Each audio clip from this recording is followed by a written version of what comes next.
So guys, in the UK, one Emmanuel Jack, who is a fraudster, has escaped deportation because of the health condition of Nigeria.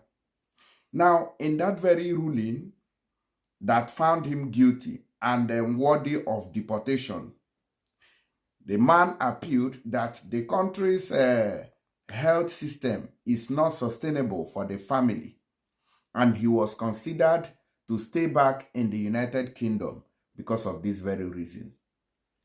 Now, they say that a Nigerian romance fraudster, Emmanuel Jack, who was jailed for 3 years in 2014 for tricking women into paying him almost £200,000, has been spared deportation after a judge ruled that the Nigerian healthcare system could not meet his wife's and children's medical needs.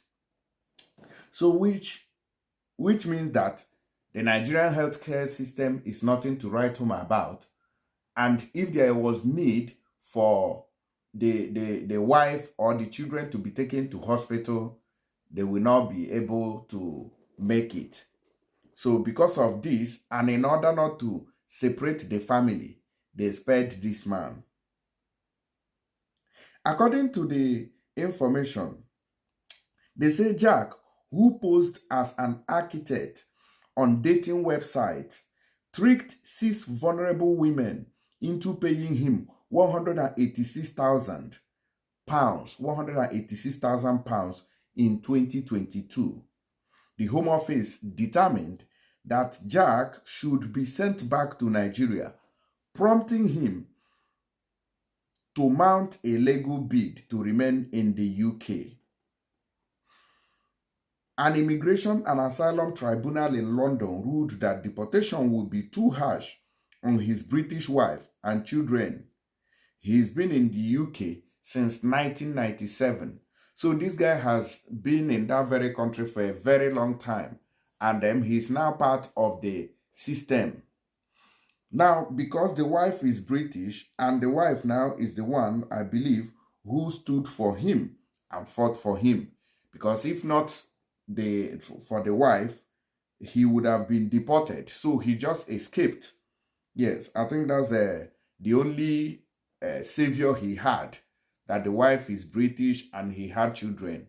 So, but my question is, I've been asking this question on several occasions.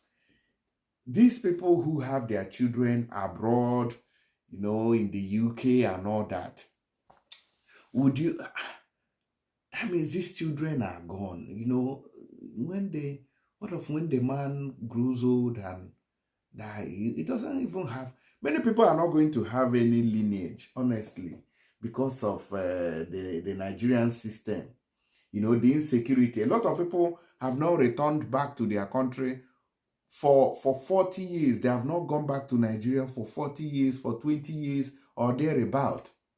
Now, in that case, which means that the person's children have not been to their father's land before for the very first time. They are now living in the UK forever and ever. That means the person's lineage is gone. You never have people in Africa. This thing is very common in Europe. A lot of people will not have families back home again. Their children will just grow up in Europe and that's it.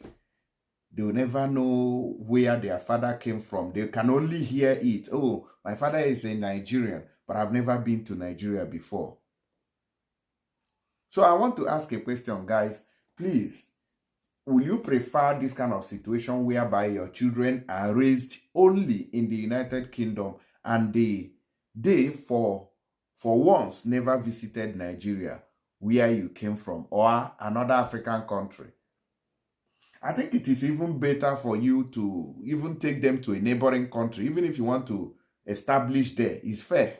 You establish there in another neighboring country, probably maybe Ghana, Togo, Benin Republic, or thereabout. Just say if you are afraid of the insecurity in Nigeria or something else, just go to Africa. Africa is Africa, right?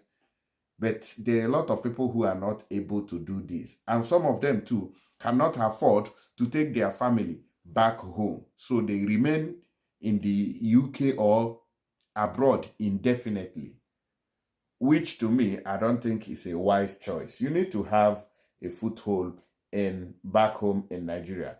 Now, there is this news I saw. They said that the British public have been warned that you will be conscripted if World War III breaks out with Russia. Voila. So if you are living in the United Kingdom, hear this and know peace.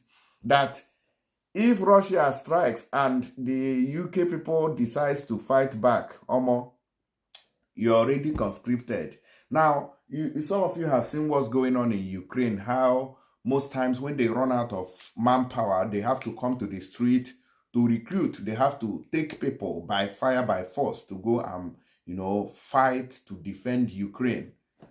I don't know what's going. You know that Russia has a huge population compared to Ukraine. Ukraine is just a small country. So it is very easy for Russia to exhaust Ukrainian manpower while also having, although the Russians have collected a lot of, injury. They have collected a lot of from Ukraine when it comes to the loss of soldiers. But at the same time, Russia is managing his own by employing foreigners like North Koreans to come and help them in fighting, So it has not been an easy task. Now, what am I trying to say? I'm just trying to tell you that if this happens, whether you are, because I can say, I now have my British passport. I now have my, if war breaks out, you are fighting for the British, don't worry. Maybe all of you are carrying passport and you are doing guy for me, Abby. See you firing Russia. Okay? So I'm just joking. Don't even mind me. I'm just saying, Sha. But that's the news there. A former Afghanistan veteran who is now a Liberal Democrat MP has warned that the UK would have to start conscripting the population if a war with Russia ever broke out. That's the news.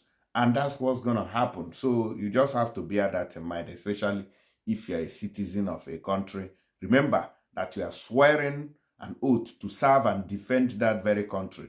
The moment you pick up the passport of any country, it becomes your responsibility to defend in whatever means or capacity that you can.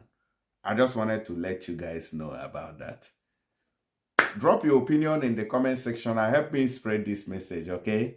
I'll see you guys on the next. Please, before I go, don't forget to use tap send, guys. Don't forget to use tap send if you want to send money to Nigeria. Don't forget to use that because they are giving you some bonuses if you use my promo code. They are giving like £15 on top of the money that you are sending for those in UK. Those in Europe using euro, they are giving you 15 euros. Those in USA, they are giving you $30. Those in Canada, $30. And those in Dubai, 75 AED.